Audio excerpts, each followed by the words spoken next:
खबर आती हुई सुप्रीम कोर्ट ने 2002 के दंगे के एक मामले में गुजरात सरकार से जवाब तलब किया है।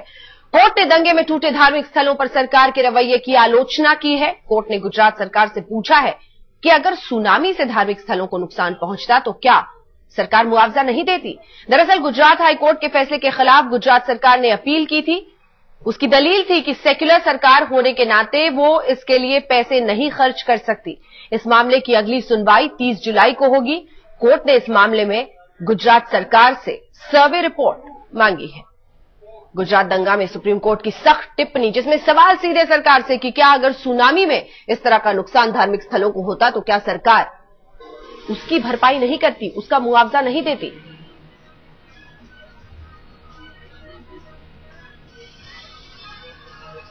सीधे रुख करते हैं आंचल, इस वक्त हमारी संवाददाता हमारे साथ जुड़ रही है। आंचल, सुप्रीम कोर्ट की इस टिप्पणी से सरकार को लेकर क्या रुख समझा जाए सुप्रीम कोर्ट का?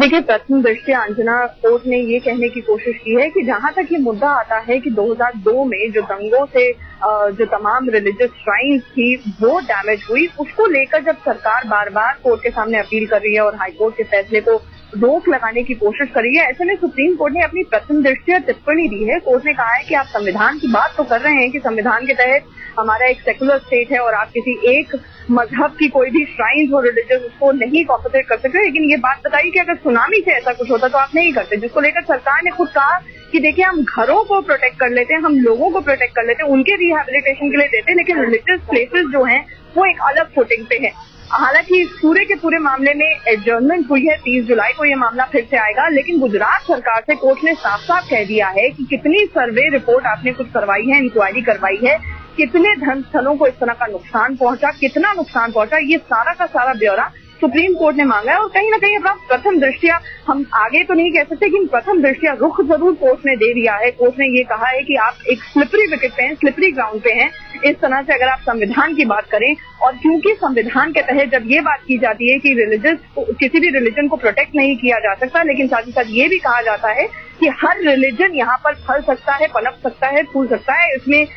इसमें कुछ ऐसा भी नहीं होना चाहिए कि एक पर्टिकुलर रिलीजियस कम्युनिटी को टारगेट किया जाए। तो अगर आप इसको 2002 के दंगों के संदर्भ में किस तरह से मोदी सरकार के खिलाफ उस वक्त भी हीरो जैसी टिप्पणियां की गई थी, तो उस संदर्भ में देखें तो ये अपने आप में बहुत ही पेचीदा सवाल है और अब 30 जुलाई को इस मामले की सुनवाई होगी। बिल्कुल आंचल, बहुत आसान नहीं होगा नरेंद्र मोदी की सरकार को इस पूरे मुद्दे पर सवाल का जवाब देना, क्योंकि ये पूछा है कोर्ट ने कि क्या अगर सुनामी में ऐसी तबाही होती तब आप धार्मिक स्थलों के लिए मुआवजा नहीं देते। कुल मिलाकर बीते दिन लाल कृष्ण आडवाणी ने जरूर साथ दिया हो नरेंद्र मोदी का, उनका बचाव करने के लिए सामने आए हो, लेकिन ये वो दाग है जिसको ढो रहे हैं नरेंद्र मोदी लंबे वक्त से, और उस पर सुप्रीम कोर्ट की तरफ से सख्त रुख।